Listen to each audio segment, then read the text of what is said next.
It's well, dude. I haven't talked to you in a while, bro. We've been homies for a long time, and Yeah. I wanted to get you on the show just to talk to you about your just your progression, man, as a dancer. You know how you got started as a dancer, and I know that Mhm. you started your own studio. I know you kind of focused on that for a while, and with the pandemic, I know it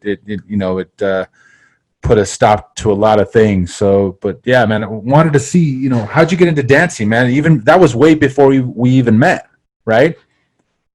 Yeah. When I started dancing, when I was when I was a kid, when I was about 12 year old, I started dancing for a dance company, and that's basically when I started actually taking it as I guess as an art form, but just taking classes basically. After that,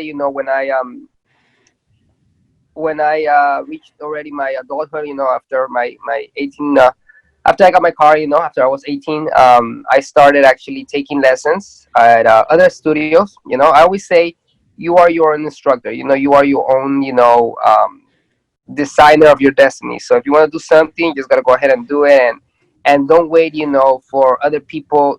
It's okay to always have a mentor, a teacher, but I will always say, you have to do it for yourself. Nobody's gonna do it for you. That's actually great advice, man. Mhm. Because when we first met, you had a Facebook, and now that I look at your Facebook, you've done so many things. You performed, you've danced in different types of events. You have your own studio, and it's great to see that path and that journey, man. You started as a kid, and I don't even remember where we met. Do you remember where we met? I was trying to think back. I was like, where did I meet? At a festival? I don't know if you remember. Yeah, so I think it was around 2000, 2006, 2005, somewhere around there. Yeah, something like that. Yeah. Yeah, Mm-hmm. Yeah, it if had. I can recall. By Yeah. DJ, I think we were introduced by DJ Ordonez. Okay. Okay. Yeah, Oh, that was yeah. back in the day. Okay. Yeah. Yeah, Yeah. Wow, yeah. So, that was way back in the day, man. yeah.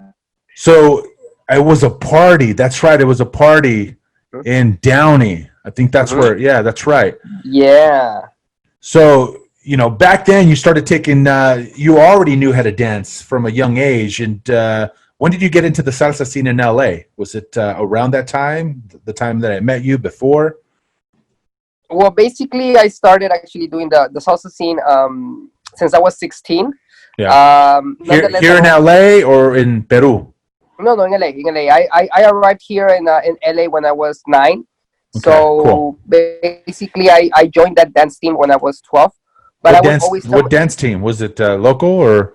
yeah, yeah. The funny thing is that like me, I guess most kids, they would just wanna probably go to like Chuck E. Cheese or maybe a Right. theme park. I would always like Cool. ask my parents, for my birthday, just take me to a nightclub, and dance. Right. I would always Right. love dancing. So Right.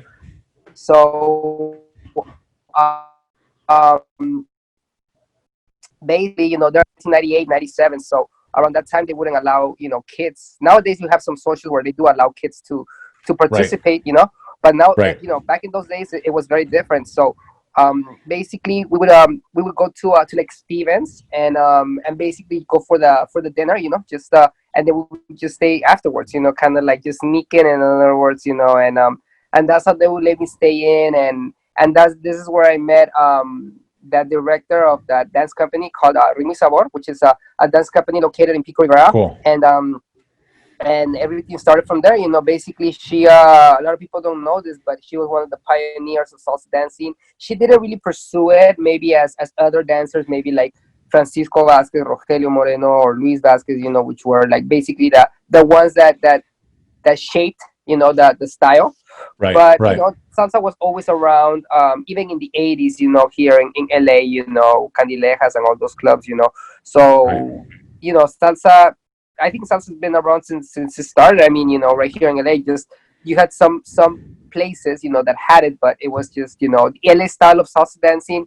Of course, that was designed by the pioneers, which was Francisco, Rogelio, Luis, Johnny, and and of course, much respect to them.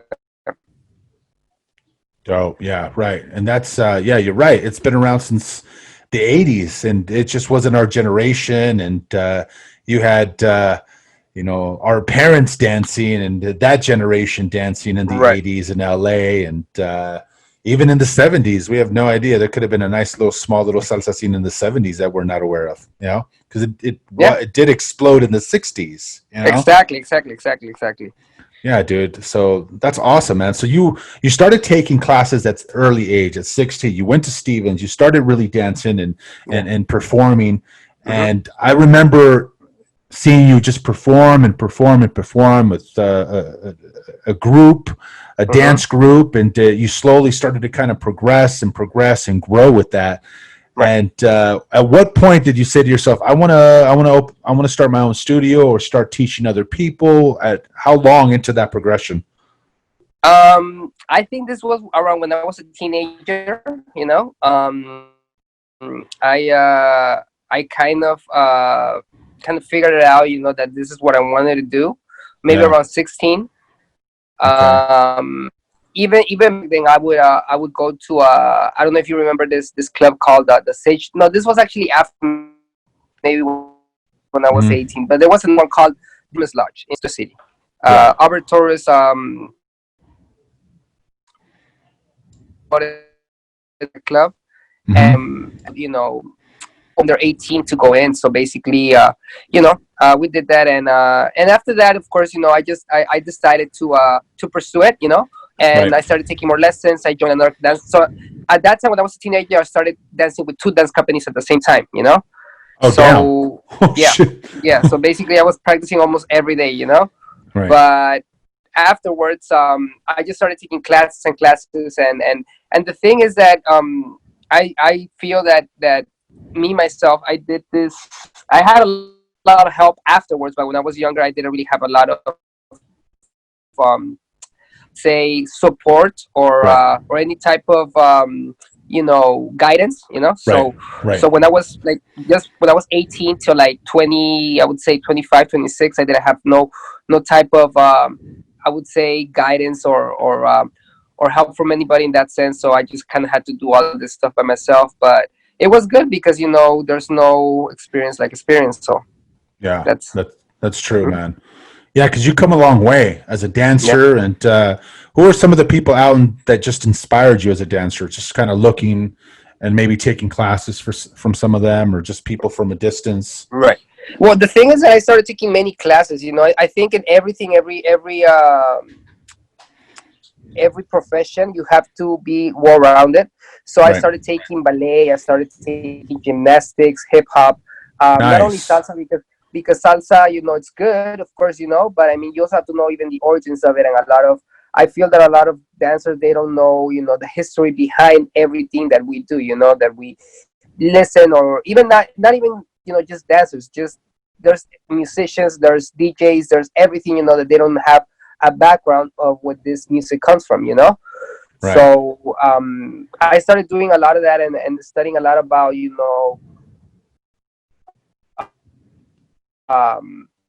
not only the of it but also other as well. And basically, nowadays it's a little bit more open and you have more opportunity Right. because of social media, but back then before it was a little different. Yeah. So Right. that's and I would say I've always admired a lot of dancers. Back then, you had your I would say from LA, it was always like Francisco, Rogelio, Right. Johnny, Luis, with Salsa Brava. Then, from Puerto Rico, I would always love Felipe Polanco, Nice. say Nice. Jason Molina. So, Right. and then in New York, you also have some amazing dancers, Caribbean Soul, Ismael Otero. So you had a Right. lot of dancers, but it was just not your basic companies that actually did make an impact in every congress. So but for me, I think, like, I would say afterwards, the what helped me out, and the person who helped me out and actually kind of like guided me was Rogelio Moreno. He was actually uh I would say one of my biggest influence, I would say, in what I do now. That's awesome, man. That's awesome. Hmm. Because those guys were the foundation. They were like the original seed in LA that really, laid the foundation of what we have today, at least in the LA on the West Coast. So it's awesome to hear that, man. It's Yeah, really freaking cool, dude. And then yeah. from then you started. I remember going to your studio and you had a Hmm. class and you were Hmm. just teaching. I think you were teaching kids, man. At what point did you decide to teach kids? Because originally, when I remember, I went to your class, and then you had, just a bunch of people, and then suddenly one day I went there, and you had kids, and I was like, oh, what? He's teaching kids? I was like, that's cool. Okay. At what point? Because you were teaching anybody that wanted to dance, and then you started to teach kids. I think that's one of the coolest things that a person can do as a teacher: teach kids. That's awesome. Like, when did you decide to get into that area? Well, basically, just like I mentioned before, being well-rounded is I would say it's a good trait. You always have to be well-rounded and not limit yourself to the opportunity. Yeah. Um, Even when I started teaching, if I can remember, yeah, I started teaching adults. And then maybe about a year after, I started teaching kids. I started teaching hip hop for kids. And I used to teach Cool. at community centers, for different Right. cities. Oh, And then cool, cool. following that, I started teaching at different studios, and then eventually I opened my studio and decided to implement all of that. When you have a dance studio, basically it's a business, so you Right. cannot close yourself to only adult classes, and this is all I teach, and I cannot teach kids classes because they're nerve-wracking. Nothing like that. You have to be a Right. little bit more acceptable and open to business and opportunity. Right. And Right. of course, with a dance studio, you're not open, basically a full 8-hour shift like you would be at a restaurant or any type of business. So with a Right. dance studio, you have to actually take advantage of the time that you have available, which is about 4 to 6 hours. Mm-hmm. So you have to make the most out of that. So in that sense, kids will be great for an earlier class type of, maybe early afternoon, and then adults for the, later in the evening. That's a good point because Yeah. most people, when they look at any business, hey, Hmm. it's from 9 to 5, or if it's a restaurant, it's from 9 to 9. But when it comes to a dance studio, I see you have that targeted time, the afternoon, great for Yeah. kids, right after school, and then maybe in Hmm. the evening, great for adults. Hmm. So, what did you, when you kind of look back, Hmm. who was easier to teach, kids or adults? Wow. Good you know, question. I know, right? Yeah, that's a tough one. I would say kids are always easier to teach. Okay. Deal with is different though. I mean, basically the parents, are always, Oh, right, parents. They're always gonna right, have a problem, with or a concern. I would say more than anything, about what their kids are learning and what is it, that they are basically, spending the time on, and effort and money, right. so all of that has to come into account. When you teach kids, the basic problem would be more than anything the parents, and Hmm. when you teach adults, well, just the adult, basically depending on their age range, of course, older adults are, harder to teach. Always like they say, it's hard to teach an old dog new tricks. So, you know, Right, right. through that, right? Oh, that's hilarious. That's so true, man. Did you ever find that at any point a parent wanted to kind of inject their own creative process to your teaching?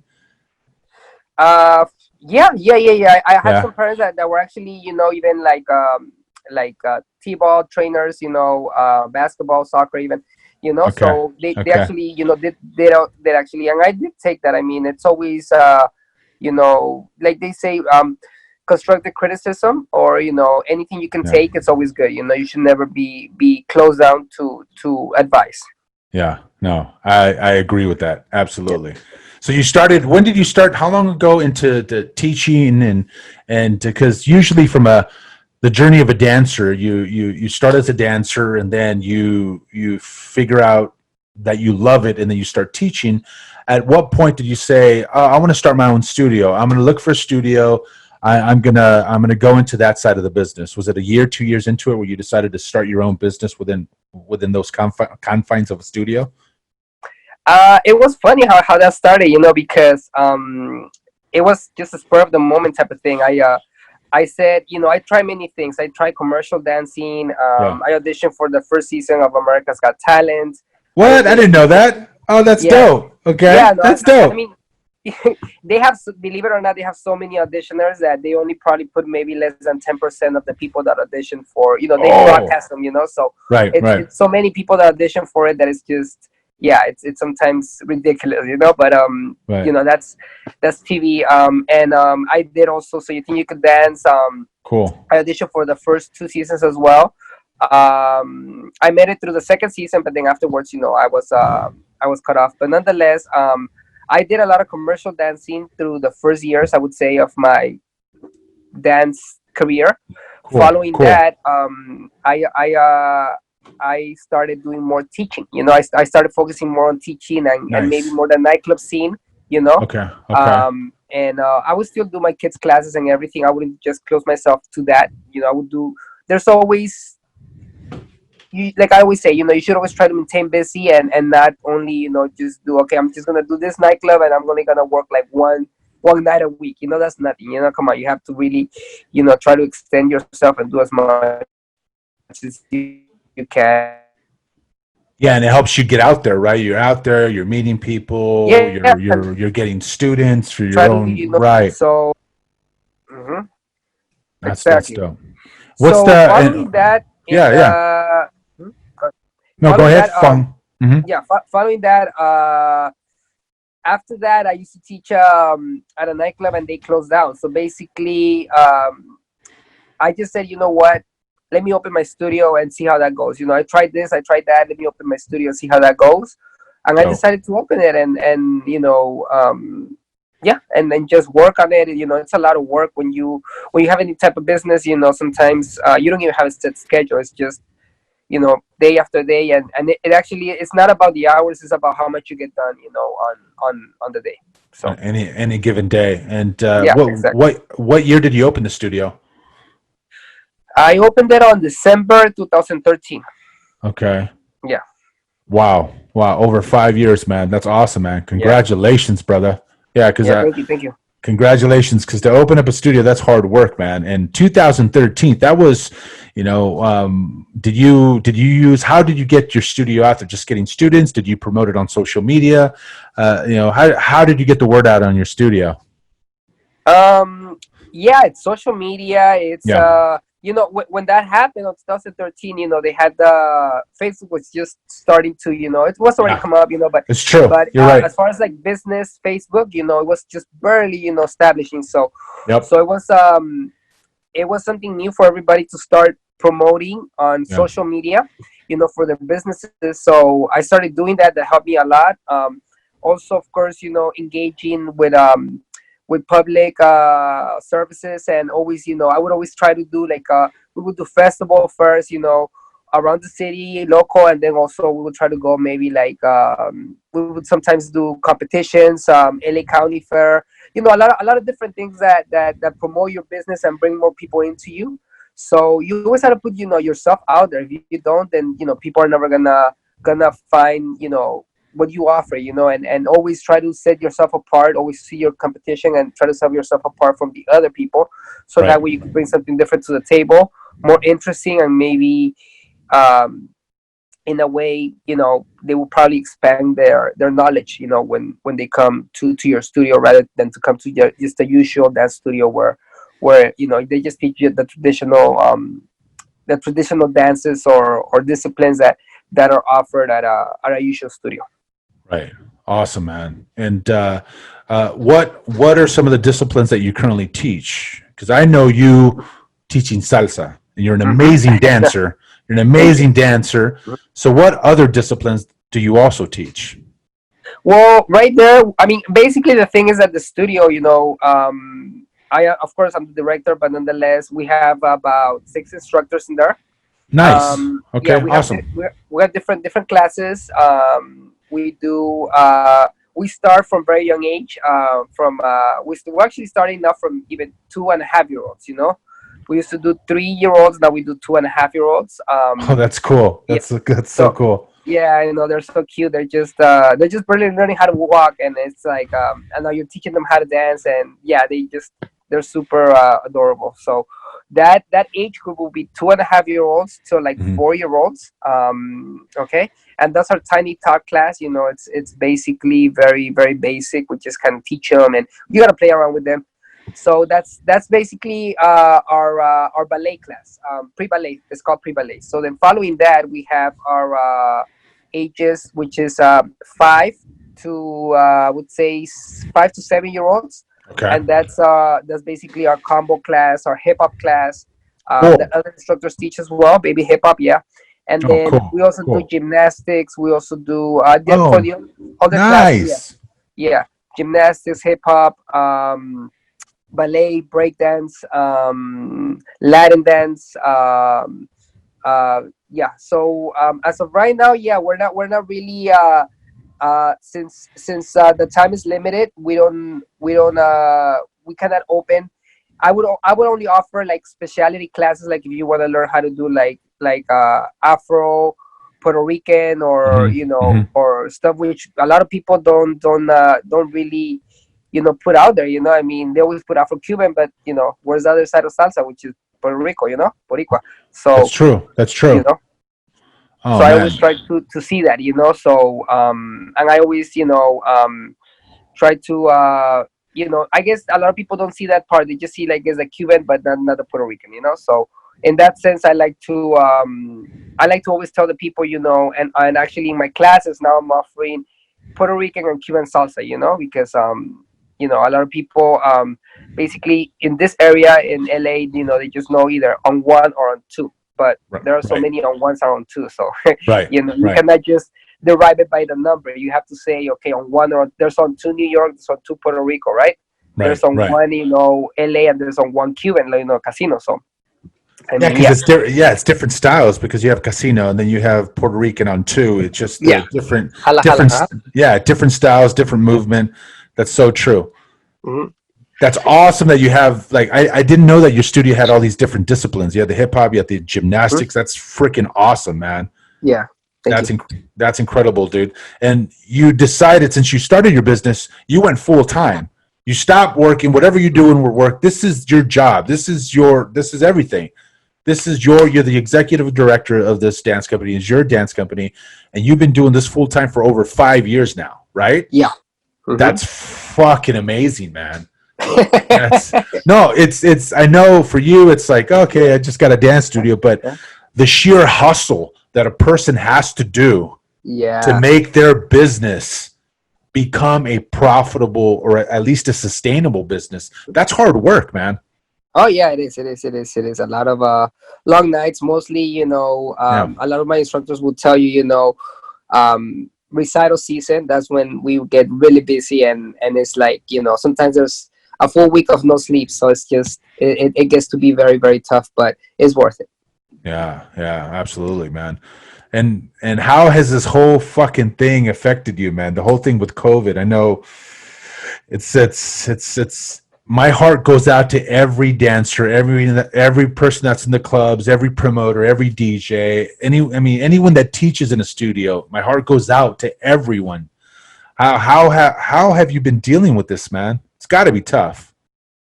Well, for me, as far as you mean financially or emotionally or how personally, All how of the above, bro. This whole COVID thing is crazy. it It's is. It affected is. everyone, man. Because when you think about dancing, Yeah. it's such an intimate act. Yeah. You know, you're with another person, you're touching them, you're dancing Hmm. salsa with them. It's such an intimate act where you have to be with the person, Yeah. and to not have that, it's crazy. Yeah, it's a little different and awkward, but nonetheless, I keep on practicing. I keep on, if you I think a lot of people at the beginning, they were kind of trying to figure out when this is gonna end, and when this Right, is gonna settle down, and we're right, gonna go back to I guess our usual normal lives, right, our, right. our normal lifestyle. But for me, in the beginning I was like that as well, but now I began to accept it, and also realize we have to live with this situation. We have to live with this reality, and the best thing for right now to do is just to evolve, and modify yourself to whatever's going on right now. Yeah. try to make the best out of the time that you have. And like I say, I do the same things I used to do before, always taking care of myself nonetheless. Hmm. I except for dancing, out in the clubs or whatnot, but nonetheless, I still practice. I don't know if you saw a video there on my Facebook page where I'm shadow Hmm. dancing. Yeah, I saw that. I do that a lot. I just put music and start dancing, like if I have a partner, so basically, that kind of like gives me my dance fix, so Yeah. and then it's also good practice, I mean, I do, of course, I keep on, on conditioning with ballet as well. I still do my gymnastics. Nice. Yeah, I try to work out as well, so everything, just try to keep active, because if not, you're just gonna at this time, it's easy to get depressed and get on that isolated spot. So you wanna keep active, keep busy, and I would suggest for people, just to try to work on themselves. Yeah, yeah. Yeah. Have you and to try to handle the have you looked into doing any of the classes online, because all your students are probably just they Right. want to learn. They're like, "Ah, I can't take any classes." So what have you done or looked Yeah. into try to adapt to this whole situation as far as the teaching goes? Well, right now I'm doing private lessons. I do a Okay. lot of private lessons. Cool. That's what I Cool. focus on mostly. Cool. Yeah, so that way, I think in that sense, it's a lot easier and more comfortable for people, right? Right. To have a That great group, a big group class. I was about to start my lessons again on what was it, about 2 weeks ago. yeah. So, but this happened, and the governor gave the order, so we had to just everything put on a hiatus, and now we're I gonna know. It no, got we just yeah. But you see, that's the thing. You just have to, like, for me, I'm not even waiting until this is over. I'm just saying, you yeah. know what? If this is what happened, then I'm gonna start doing privates, and you see, just kind of like try to be creative and see what you can come up with, so that way you can actually make the best out of your time, and that's it. And just adjust Yeah, with the times. exactly. Yeah. Hmm. Because you're right. We were just about to open up, and this happened. So now Yeah, so who knows, man? I hope in the next few months that we come out of this and yeah. it slowly starts to open up, and we start to dance studios start to open up, more group Hmm. lessons, maybe smaller groups. Right. Slowly try to get back into it, because it's Exactly. it's definitely an important issue, and there's a lot of fear, and it's just a serious disease. It's my heart goes out to anybody that's been affected by it. Yeah, me too, man.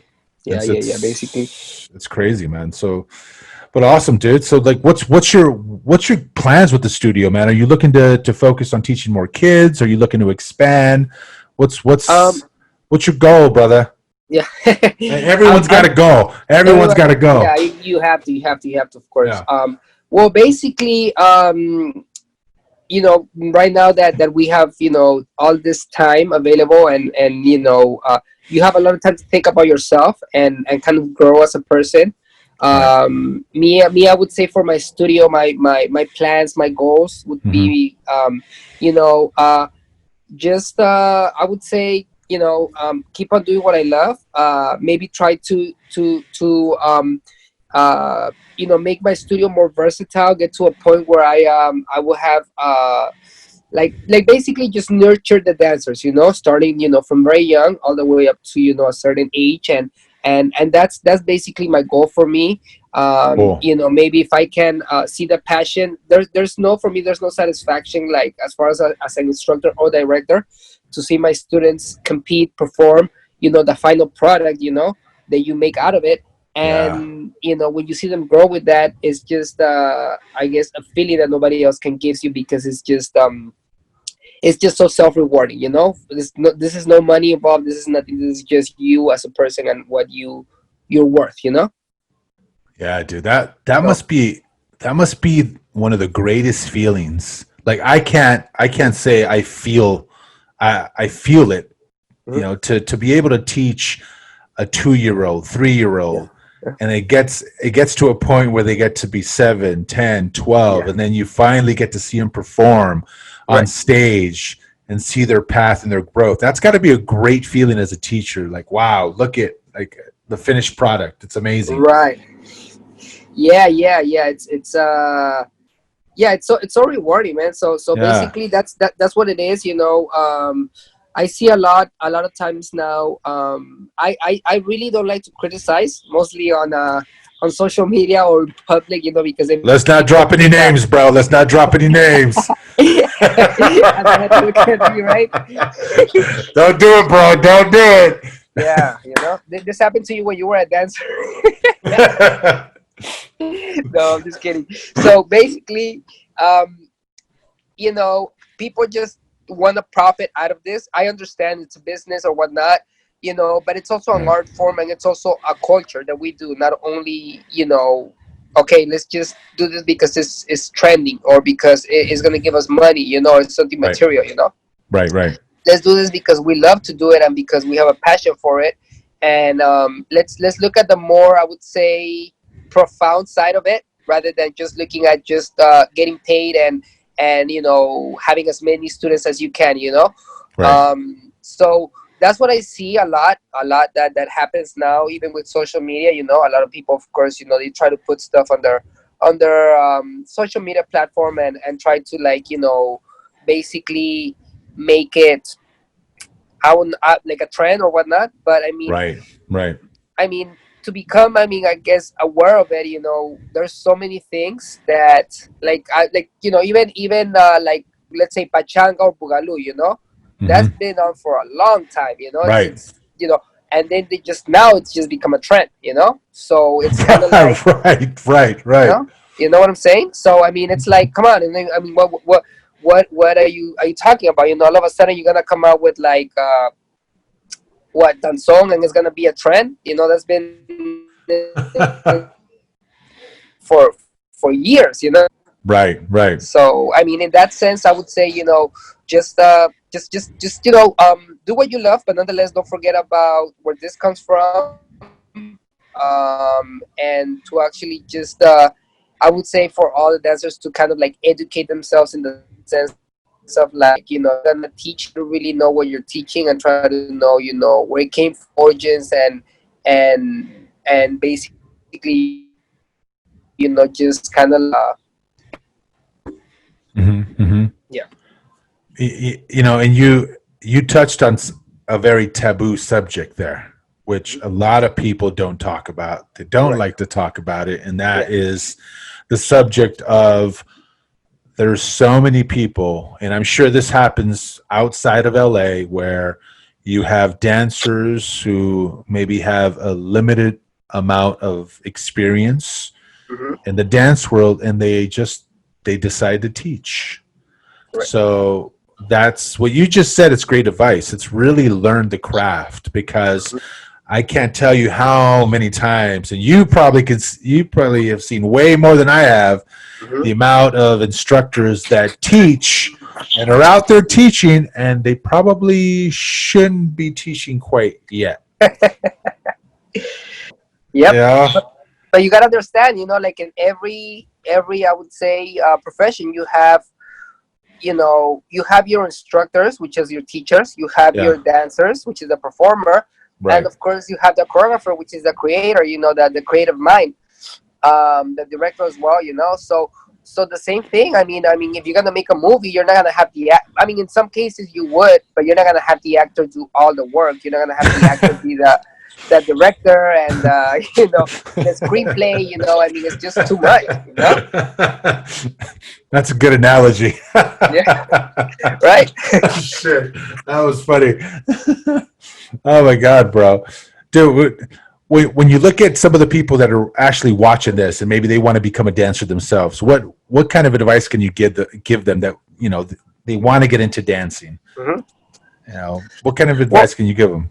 the first thing you have to understand is why do you want to do it, you know. Yeah, yeah, And then, you know, whatever the reason is, then go for that, you know, and really really try to, like, every day, I would say, you know, just focus on that, think about it, do it with a type of conscience. It's not yeah. about quantity but quality, you know. Right. So basically, a lot of people, you know, even professional ballet dancers, I could tell you this, they practice hours and hours long, but they don't Yeah. really see that maybe they could do more in maybe half the time if they actually even record themselves, try to see where they can improve on, as far as their posture, their movement, everything like that, than Right. just practicing and torturing their body so much. So I would say it's a little bit about quantity and quality, because of course you do need the time, but you also need to understand what you're doing and how can you improve on that. But the main thing is just consistency. Just basically, if you want something, go for it. Try to investigate, try to see what other people are doing, try to maybe get what you want from other people, and you just grow yourself, as a dancer. Always have a backup plan as well. Sometimes for me it's been a little difficult, to like financially, as far Right. as a dancer. So Right. sometimes Right. I've had to, basically rely on other jobs, for me to maintain myself. Right. Nonetheless, that doesn't mean you cannot, put the 6 hours a day of dance, if you're really committed to it. So I think it's possible. It's just that, you have to really know and schedule your time and be committed to what you do, and with that you should be able to do the best you can, to be the best version of yourself. That's awesome. That's great Mhm. advice. Yeah, because you touched on something really interesting, because it's you have to put in the work. You have to practice, because from some of the people that are outside of the dance world, they look at them, they look at you on stage doing an amazing performance, Mhm. and maybe you do a performance for 2 minutes straight, and it's an amazing performance, but no one sees the work that was put in to do that 2 minute performance Exactly. perfect. People think, okay, that was a great performance, but they don't know. They think, okay, oh, he practiced for about a couple of days or maybe a couple of weeks. No, Right. I've seen people practice weeks and weeks, and depending on the performance, months. Right? Yeah. It's so much hard work. Well, I would say, that's the mindset. You Yeah. really don't think about the hard work that you put just for that time that you're gonna be, that's gonna be, I would say, showcased. Right. You Right. think about just how is this gonna make you improve as a person. So that's when I come to saying be well rounded, because basically if you put, let's say, if you've been dancing for already 2 years, I Yeah. would say anything after 2 years, people a lot of times think that, oh, it's because he's been dancing for such a long time. Right. Yes, but it also has a lot to do with that the quality of time you give it. So anything after 2 years, if you have quality training, Mm-hmm. you should be good to go, maybe to already start performing, maybe not to the professional level, to a level where you're, all the way up there, but nonetheless, that's when you start building yourself up. Now, if I look at it like, okay, I'm gonna practice for a full year for a performance and I'm Right. done, Right. then of course I'm wasting my time. But if I'm Right. gonna say I'm gonna practice for a full year for this performance, and then this is gonna affect my next performance, and then this is gonna affect my, and so on. So Right. basically you start creating your own style, your own creativity mindset, and Nice. that's what makes you, that's what makes all of the journey, worth it, not only for one performance but for your full, career. Wow, that was freaking profound, man. That was deep. Hmm. That was deep, Yeah. because a lot of dancers, they do think about that one performance, and Yeah. you know quality is so important.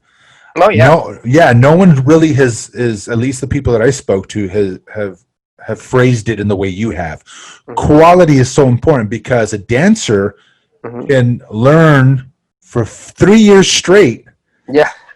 3 years straight, and it's crap quality. It's Yeah. not. They're learning the wrong way, or Exactly. maybe they haven't received the quality instruction from some of the best people out there, where they feel like they're great because they had 3 years of training. Right. However, it's not up to par. Hmm. So quality is so important. That's so true. I never really looked at it that way, but you're right. Right, right. Of course. I mean, if you don't have quality, then I mean, I would always say, you do deserve a certain respect to stage and to your audience. Yeah. So if you do come out there, just make sure that what you have is something that also people will be intrigued by. Yeah. Yeah.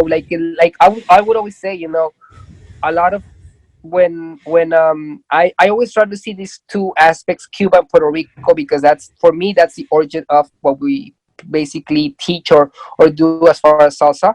Yeah. From Cuba, of course, it will be probably one of the biggest influence will probably be La Sonora Matancera, and Hmm. from Puerto Rico, Cortijo y su combo, right? One Yeah. of the Right. earliest influence, I would say. You Yep. know, Yep. so if you listen to their music, like basically La Sonora Matancera, they actually modified the actual original sound, like let's say of a cha cha cha or of a song. They modify it so people can relate to it and like it. Right. Right. From Puerto Rico, Cortijo, they modified the Afro-Cuban, la bomba y la plena, so Hmm. people can identify it, and they added, you never heard on Afro that they had trumpets, brass instruments or none of that, but then all of a Right. sudden, this band came in and they did that, and they in other words introduced something that the people would probably be interested in, so you kind Right. of have the raw form if it's not something people would like, so you kind of have to kind of play with it and modify it, and that's how it will become, more interesting to people. That's awesome, dude. Yeah, that's a Yeah. legend. That's a legendary group. Like Hmm. legendary Yeah. group right there. Yeah. And as far as your journey starting your own business, what can you say to people if they want to start their own studio? Because that's a tough thing to do. Because when you, as a dancer, that alone is tough. But if you have passion, it's great. Hmm. And to make that transition from teaching and saying, I want to do my own studio, what are some of the pitfalls that you went through that you can kind of share with people that can help people succeed in venturing into that area of creating a studio? Because that's tough too. As a dancer, you have that creative side, Hmm. and now as a business owner, you almost have to have that business side, the marketing side. So how how can you tell people, how would you be able to get into that, The first thing I would always say is pre-planification. right. Now to that it comes a lot in mind. Of course, Yeah. you have to be economically stable. You also have Right. to have some type of knowledge to what you're doing. The public that you're engaging, and demographics, very important as well. Right. Um, Makes sense. That's true. That's true. yeah, Yeah. yeah. So that's all very important. I mean, in my studio, I had some people asking me for pole dancing lessons. Oh, So I would always sure. tell them, I'm sorry, well, you gotta go to Hollywood for that. I can't offer that over here. Because this is more of a family-based dance studio where you don't really have those type of classes. You pole dancing? Yeah, they asked me for that. That seems a little Why, awkward, why, right? why don't you just add that into one of your disciplines, bro? You can go take Because a. of the type of studio where we're more family friendly. I know. I'm kidding. I'm kidding. You know, yeah, I pretty can't much. imagine you on a pole upside down, bro. I can't. I know. No. No. Well, moving forward towards that, it just you cannot do everything on your studio, like I said before. Like I mentioned Yeah. before, you have to understand, okay, what is it you're gonna do. There's some directors like myself that also Yeah. teach classes, but we cannot be doing that all throughout. We cannot be, receptionist. We cannot be director. We cannot be instructor. Yeah. Choreographer at the same time. No, no. You have to also have like a helping hand. So you have to really delegate all those responsibilities to different people, so that way you can actually, so that's part of the pre-planification. Right. Following that, of course, financial stability, knowing all the equipment you need, and knowing, that you have, the assets to back that up. Right. And then from then on, of course, there's gonna come the your publicity. That's very important. Yeah. Promotion, publicity, that's very important. So with that, either you do that or you have somebody else to do it. But if you're gonna do all of that, it's gonna be a lot of work. I'm telling you this from experience, because I started doing all of it. Like basically, when I started my studio, I had no instructors. Equipment was Wow. very limited. So a lot of stuff was tough with me. A lot of that stuff was very tough with me. Yeah. So I had to, kind of like, accommodate myself to that. But then eventually, everything kind of fell into place. But it was Okay. in the beginning, it was very tough. So I would suggest do a lot of pre-planification. Make sure you have just do numbers and make sure you have the amount of money available for you maybe for a good 2 years. That's how long Yeah. it takes for a business to kick in. Yeah. And then from then on, just work on bettering yourself. But you always, the main thing is money and assistance from other people.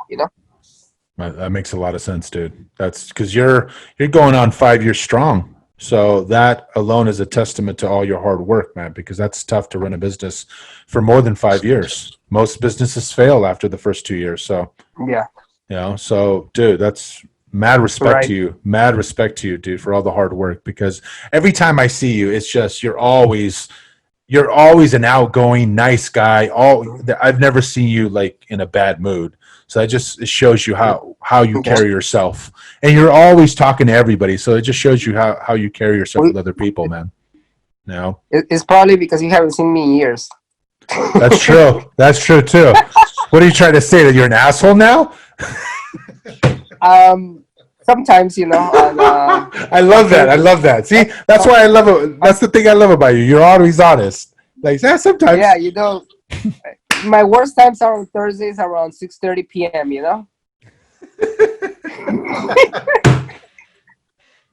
Oh god, dude. Awesome, brother. Well, dude, so where can people find you on social media if they want to take their kid to get classes, learn themselves? When you open up, of course. Right now, you're doing privates, and where can people reach out to you? On Instagram, I'm at Unique Dance Studio Downey. Okay, Cool. Unique Dance Studio Downey. On Facebook, I also have a business page, Awesome. Unique Dance Studio Downey as well. And then I also have my personal profile page where they can also message me. That's Tomas Olivera. Okay. And yeah, you could just reach me there. If you have any questions. Most of the times now, everything is done through social media. So Cool. yeah, my website right now is under construction.